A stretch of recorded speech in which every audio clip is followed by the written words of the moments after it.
Evangelho de Jesus, segundo Mateus, capítulo 27, versículos 3 a 5. Então, Judas, o que o traiu, vendo que Jesus fora condenado, tocado de remorso, devolveu 30 moedas de prata aos principais sacerdotes e aos anciãos, dizendo: pequei traindo sangue inocente. Eles, porém, responderam: que nos importa? Isso é contigo. Então Judas, atirando para o santuário as moedas de prata, retirou-se e foi enforcar-se.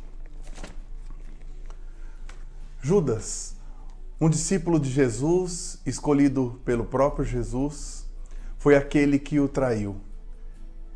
Judas Iscariotes, ele era um dos 12 discípulos que tinha a função de ser tesoureiro do grupo apostólico. Mas, dentro desta atividade, ele foi chamado por João, dentro do Evangelho, como um ladrão. Judas, ele teve a oportunidade que muitos gostariam de ter, mas não soube aproveitar. E a história de Judas tem um final muito triste. E quando nós estudamos um pouco mais sobre Judas ao longo da Bíblia, nós podemos observar que Judas ele reúne algumas características que são muito degradantes para uma pessoa, como a cobiça, a hipocrisia, a avareza, coisas que um ser humano não precisa deter para a sua vida. E a Bíblia nos ensina uma história que é muito difícil de ser contada. É uma história triste e que tem um final trágico. Por quê? Porque Judas, ele foi um apóstolo que andou com Jesus durante o ministério de Cristo aqui na terra e não aprendeu nada. Ele simplesmente foi ministrado por Jesus, cuidado por Jesus. Quantos ensinamentos Judas não teve a oportunidade de receber? E principalmente os milagres de Cristo. Foram inúmeros milagres. Os cegos passaram a ver, paralíticos andar, endemoniados foram libertos, e mesmo assim não adiantou nada, porque Judas ele não entendeu a mensagem da cruz, ele não entendeu a mensagem de Cristo, assim como hoje muitas pessoas não entendem isso. E Judas tinha tudo nas mãos, mas ele não soube administrar. E o final da história é terrível. A Bíblia nos conta que Judas, quando ele percebeu que Jesus fora condenado, ele tem 1 minuto de lucidez. E eu penso que Judas, na sua cabeça, ele internamente ali, ele diz: o que eu fiz com aquele que me amou tanto? O que eu fiz com ele? Então ele tenta devolver as moedas de prata, mas já não adiantava mais. E nós, seres humanos, nós temos um incrível defeito. Até quando nós vamos esperar para reconhecermos que nós estamos errados? Será que é preciso nós fracassarmos nas nossas atitudes, nos nossos objetivos? Será que é preciso vir o caos ou a disciplina nas nossas vidas para que a gente reconheça que estamos numa rota, numa direção errada? É como se nós estivéssemos hoje na beira de um precipício e com a venda nos olhos.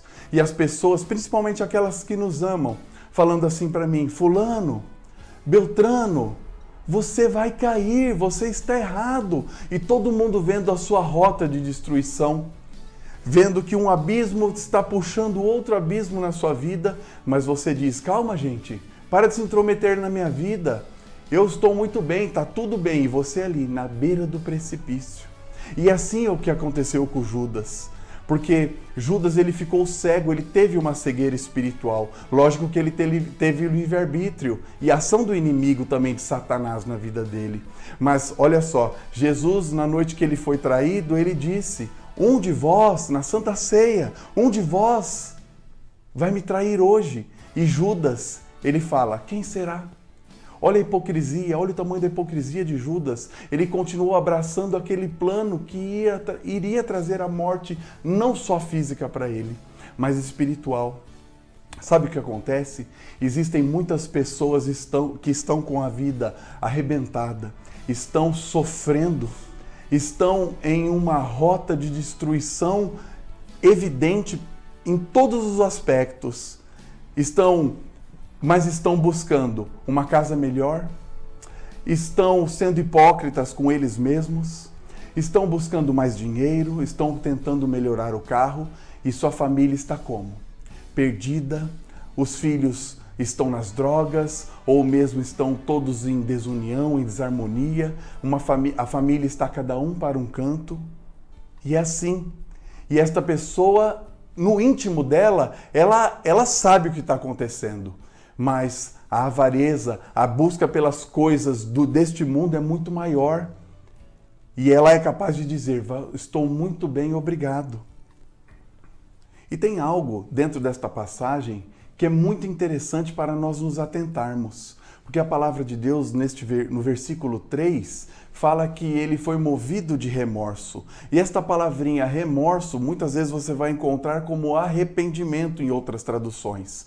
Mas, na verdade, a atitude de Judas, você vai entender que ela foi movida realmente de remorso. Porque o remorso, ele traz tristeza, ele nos deixa cabisbaixo, só que o remorso, ele não faz nós voltarmos atrás. O remorso faz com que nós venhamos cometer os mesmos erros todas as vezes.